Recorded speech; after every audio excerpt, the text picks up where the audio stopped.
मेधावी छात्रों को बधाई, मगर बेइंतहा प्यार और खूब सारे चॉकलेट उनको जिनके नंबर कम आए या शायद वो फेल हो गए। आप हर बार जब भी रिज़ल्ट आता है 10th का 12th का, आप बहुत बेबाकी से बताते हैं यार मैं तो 3rd डिवीज़न आया था। मैंने एक न्यूज़ पढ़ी थी कि 10th के रिज़ल्ट के बाद मुंगेली का एक बच्चा सुसाइड कर लिया था किसी कारण से। क्या आप मतलब पढ़े नहीं थे, क्या हुआ था, मतलब ये रिज़ल्ट कैसे डगमग हुआ? 10th के बाद ये यूपीएससी को आपने क्रैक कर दिया, ये कहाँ से आया परिवर्तन? क्रिकेट के प्रति रुचि तो आपकी अभी भी कम नहीं है। तो लेकिन सबसे जो मतलब कह सकते हैं कि एनकरेजिंग चीज़ थी कि पापा ने मुझे डिमोरलाइज नहीं किया। पापा ने सिर्फ एक बार ये कहा कि तुम फिर से एग्ज़ाम दे लो।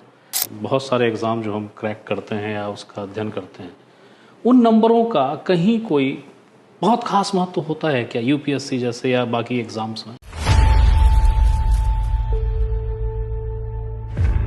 नमस्ते, मेरा नाम है याज्ञवल्क्य, ये आप जानते हैं, पर मैं आपको ये बताने के लिए इस वक्त हाजिर हुआ हूँ कि सर मैं उन विद्यार्थियों में शामिल हूँ जो 10वीं फेल हो गए थे, और मुझे इस बात को बताने में कोई दिक्कत नहीं है, कोई शर्म नहीं है। प्रसंग यूँ है कि आज रिज़ल्ट आया है छत्तीसगढ़ में। मेधावी छात्रों को बधाई, मगर बेइंतहा प्यार और खूब सारे चॉकलेट उनको जिनके नंबर कम आए या शायद वो फेल हो गए। मैं कौन सी प्रेरणा बनने वाला हूँ, जाहिर है नहीं बनने वाला हूँ। तो मैं आप तक एक ऐसे व्यक्ति से मिला रहा हूँ जो हर बार जब रिज़ल्ट आता है 10th और 12th का, और जबकि हमारे पास ये खबरें आती हैं कि बच्चे खुदकुशी कर रहे हैं, उदास हो रहे हैं, वो हर बार अपना रिज़ल्ट डिक्लेयर करते हैं, बोलते हैं मत भूलो मैं 10th में 3rd डिवीज़न आया था। कलेक्टर हैं वो, IAS हैं, अवनीश शरण, मैं उन्हीं के पास आया हूँ। सर प्रणाम।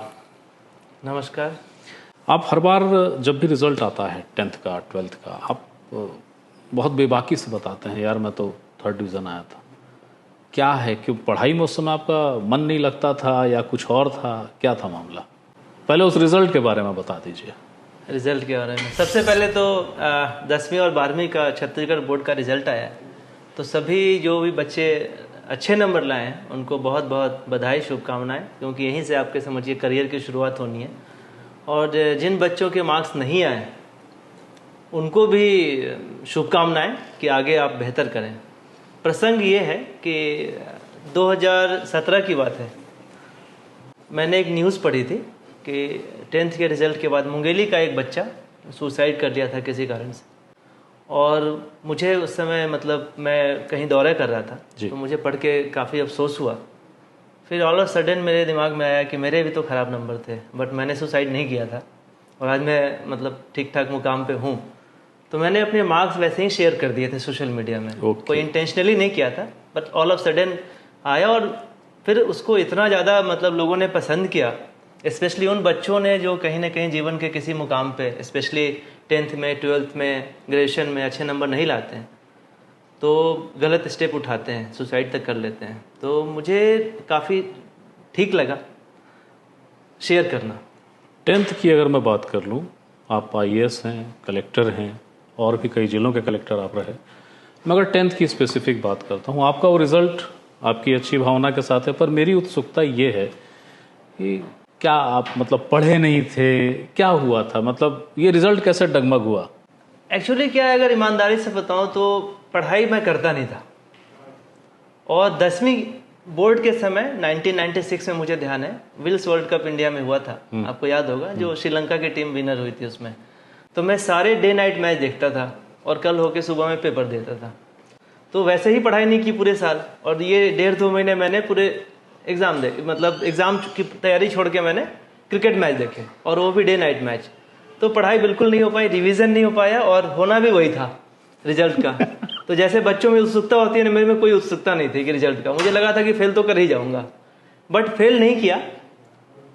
पापा आए और बताए शाम में कि तुम उस समय इस तरह से इंटरनेट और ये सब अखबारों में शायद अखबारों में आता था। तो हम लोग अखबारों का वेट करते थे, वो 3, 4, 5 पेजों में एक साथ पूरा नंबर वाइज आता था। तो पापा ने बताया तुम पास कर गए हो। तो मैंने कहा अच्छा पास कर गया। फिर मैंने पूछा भी नहीं पापा से कि कितना नंबर आया, क्या आया। शाम में पापा ने डिनर के समय ऐसे ही बोला कि 3rd डिवीजन किए हो। तो मुझे लगा तो बड़ा मतलब बुरा तो लगता है, क्योंकि जो भी बच्चा एग्जाम देता है वो टॉप करने के लिए देता है। मैंने भी टॉप करने के लिए दिया था, बट मुझे पता था, सच जानते थे कि मैं पढ़ाई नहीं हूं तो नंबर कहां से आएंगे। तो लेकिन सबसे जो मतलब कह सकते हैं कि एनकरेजिंग चीज थी कि पापा ने मुझे डिमोरलाइज नहीं किया। पापा ने सिर्फ एक बार ये कहा कि तुम फिर से एग्जाम दे लो। मैंने कहा क्या गारंटी है कि अगली बार मैं पास कर जाऊं, हो सकता है फेल कर जाऊं, अभी तो कम से कम पास कर गया। तो मैंने कहा आप आगे मौका दीजिए, मैं अच्छा करूंगा। तो मेरी आपके मतलब माध्यम से मैं बच्चों को कहना चाहूँगा कि 10वीं 12वीं और ये एक एग्ज़ाम आपका लाइफ डिसाइड नहीं करता है।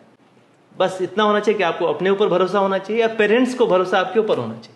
आपको किसी को प्रूव नहीं करना है, अपने फैमिली मेम्बर्स को या पड़ोसियों को या टीचर को या सोसाइटी को। हम लोग जनरली दुखी क्यों होते हैं? सोसाइटी क्या बोलेगी, टीचर क्या बोलेंगे, पड़ोसी अंकल क्या बोलेंगे, पेरेंट्स भी यही बोलते हैं कि अरे फलाने को मैं मुंह कैसे दिखाऊंगा। तो एक तो बच्चों को इस तरह से बिहेव ना करें, दूसरा उसके नंबर को, अच्छा नंबर अगर अभी जैसे 10th में बच्चे ने अच्छा नंबर लाया, उसको अपना स्टेटस सिंबल मत बनाइए कि मेरे एग्जैक्टली ये सबसे अहम बात है। उससे क्या होता है ना, बच्चा अननोइंगली एक प्रेशर में आ जाता है। अगर आप बच्चे की हर जगह तारीफ करेंगे कि मेरा बच्चा 95 लाता है, 98 लाता है, तो उसके दिमाग में एक प्रेशर आ जाएगा कि मुझे अगली बार भी इतना ही लाना है या इससे बेहतर करना है। तो अगर अगली बार उसके नंबर कम आएंगे तो वो हमेशा एक प्रेशर फील करेगा कि मैं पापा को कैसे मुंह दिखाऊं, पापा ने मेरी इतनी तारीफ की थी, अंकल क्या बोलेंगे। तो इसलिए बच्चों को मतलब ना अच्छे के लिए बहुत ज्यादा अच्छा करने के लिए बोलें, ना बुरा कर रहा है तो बहुत ज्यादा उसको डिमोरलाइज करें। एक बैलेंस होना चाहिए इसमें। ये अट्रैक्शन की, चलो ठीक है, आपने वादा किया खाने की टेबल पर रात को कि मैं कुछ अच्छा करके दिखाऊंगा। 10th के बाद ये यूपीएससी को आपने क्रैक कर दिया, ये कहाँ से आया परिवर्तन? क्रिकेट के प्रति रुचि तो आपकी अभी भी कम नहीं है, शानदार है। बैलेंस कैसे किए थे? एक्चुअली ग्रेजुएशन करने तक बहुत ज़्यादा सीरियसली मैंने सोचा नहीं था कि सिविल सर्विस की तैयारी करूंगा।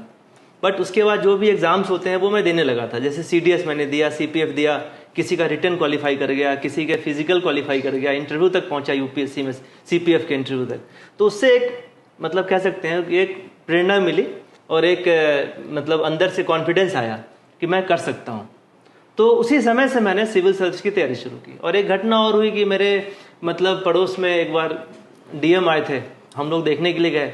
एक उस समय तो और बहुत ज़्यादा वो होता था कि अगर कोई भी क्रेज होता था, कलेक्टर आने वाले हैं, पेपर में हम लोग पढ़ते थे, तो हमने देखने का मुझे काफ़ी बढ़िया लगा जिस तरह से वो पब्लिक से बात कर रहे थे। उनकी जो डीलिंग थी, पब्लिक डीलिंग थी, एक सोसाइटी के बहुत बड़े जो ग्रुप्स को वो संबोधित कर रहे थे। तो मैंने पापा से बहुत डिटेल में पूछा, क्योंकि मेरे पापा प्रेस से जुड़े थे, वो इन सब चीज़ों को भली भांति जानते थे। पापा ने मुझे बताया कि उनकी कार्यप्रणाली क्या होती है, डीएम क्या होते हैं, यूपीएससी एग्जाम क्या होता है, सिविल सर्विसेज क्या होता है। वहीं से एक प्रेरणा मिली और फिर धीरे धीरे करते हुए मैंने तैयारी की और सेकंड अटेम्प्ट में मैंने एग्जाम क्वालिफाई। आखिरी सवाल है और ये शायद बच्चों के लिए, उनके गार्जियन के लिए बहुत ज़रूरी है। 10th की जो हम पढ़ते हैं और जो बहुत सारे एग्ज़ाम जो हम क्रैक करते हैं या उसका अध्ययन करते हैं, उन नंबरों का कहीं कोई बहुत खास महत्व होता है क्या यूपीएससी जैसे या बाकी एग्जाम्स में? देखिए, एकदम से खारिज नहीं कर सकते कि महत्व कुछ महत्व नहीं होता। महत्व ये होता है कि आपको अच्छे कॉलेज में दाखिला मिल जाता है, या एक आपके अंदर एक कॉन्फिडेंस आता है कि हम 10th में बढ़िया करें हैं या 12th में बढ़िया आया है तो अच्छे कॉलेज में मिलेंगे और बेहतर आप लाइफ में कर सकते हैं। आपको कम से कम अपने एकेडमिक्स पे एक भरोसा हो जाता है। बट सिर्फ 10th के मार्क्स ही और 12th के मार्क्स ही डिसाइड करेंगे, ऐसा भी नहीं होता है। लाइफ के किसी भी मतलब ऐसा कोई समय आता है जिससे कि आप बिल्कुल ही डिफरेंट करने लगते हैं। जैसे आप देखेंगे फैमिली में भी जो बच्चा बहुत ही ब्राइट होता है, कभी कभी वो डेविएट कर जाता है, कभी कभी वो आगे एक्सेल नहीं कर पाता है प्रोफेशनली। कोई कोई बच्चा बैक बेंचर जिसको हम बोलते हैं, जिसको हमेशा डांट पड़ती रहती है कि भैया को देखो, दीदी को देखो क्या कर रही हो, तुम क्या कर रहे हो सकता है वो लाइफ में कभी एक्सेल कर जाए। तो 10th 12th के मार्क्स का असर पड़ता है, बिल्कुल पड़ता है। कॉन्फिडेंस आता है, अच्छे कॉलेज में दाखिला हो सकता है, एक मोटिवेशन मिलता है। बट नंबर का बहुत ज़्यादा असर पड़ता है, या नंबर के अगर नंबर नहीं आए तो आप कुछ नहीं कर सकते, ऐसा भी नहीं है। तो मुझे लगता है ये बैलेंस होना चाहिए और खासकर पेरेंट्स को सीखने की ज़रूरत है कि अगर मान लो नंबर आ रहा है तो बहुत अच्छी बात, नहीं आ रहा है फिर भी कोई बात नहीं, मौका मिलेगा। आप उसको गाइड करें, बच्चों को मोटिवेट करें जहाँ उनकी कमियाँ हैं। सबसे मेन जो ज़रूरी है अपनी कमियों को समझना। 10वीं 12वीं का बच्चा इतना मेच्योर नहीं होता कि अपनी सारी कमियों को समझ पाए, जज कर पाए, अपने को एनालाइज कर पाए। तो पेरेंट्स का यहाँ रोल होना चाहिए, टीचर्स का रोल होना चाहिए कि बच्चों को थोड़ा सा बता पाए कि आप में क्या कमी है, क्या नहीं है, आपकी पॉजिटिव जो चीज़ें हैं वो क्या है, नेगेटिव क्या है, उस पर थोड़ा काम करने की ज़रूरत है। अच्छा कर लेगा बच्चा। बहुत बहुत शुक्रिया सर, आपने समय दिया, थैंक यू। तो ये थे अवनीश शरण। दरअसल मैं ये बताने की कोशिश कर रहा था कि नंबर सिर्फ नंबर हैं, उनके पीछे भागिए मत। आपके अंदर कम नंबर आने से भी बहुत कुछ है जिसको आप बेहतर करना चाहेंगे तो वो और बेहतर होगा। कोई ज़रूरी नहीं कि एकेडमिक आपका 1 साल में अगर आपका परसेंटाइल कम हो गया, नंबर कम हो गए, ज़िंदगी नहीं थमती दोस्त, ज़िंदगी और आगे चलती है। मैं फेल हुआ था, फिर एग्ज़ाम दिया, पास हो गया। और अगर मैं आपके सामने आके थोड़ा सा ज्ञान दे रहा हूँ तो इतना तो तय है कि थोड़ा बेहतर अपने आप को मानता हूँ कि फेल होने से असर नहीं पड़ता। और जिनसे मैं आपको रूबरू करा रहा था वो IAS हैं, कलेक्टर हैं, इसलिए फिर कह रहा हूँ उदास मत होना, अच्छे से पढ़ना, नंबर हैं फिर आ जाएंगे, और ज़िंदगी में जो गोल हैं वो हासिल होंगे। गोल के प्रति ध्यान बनाए रखना। इस कार्यक्रम में बस इतनी सी बात कहने में आया था। ये कोई पॉलिटिकल खबर नहीं है, मगर ये एक ऐसी खबर है जिसकी शायद हर घर को ज़रूरत है। अगली बार फिर किसी नई खबर के साथ मैं फिर हाजिर होऊंगा। तब तक के लिए प्रणाम।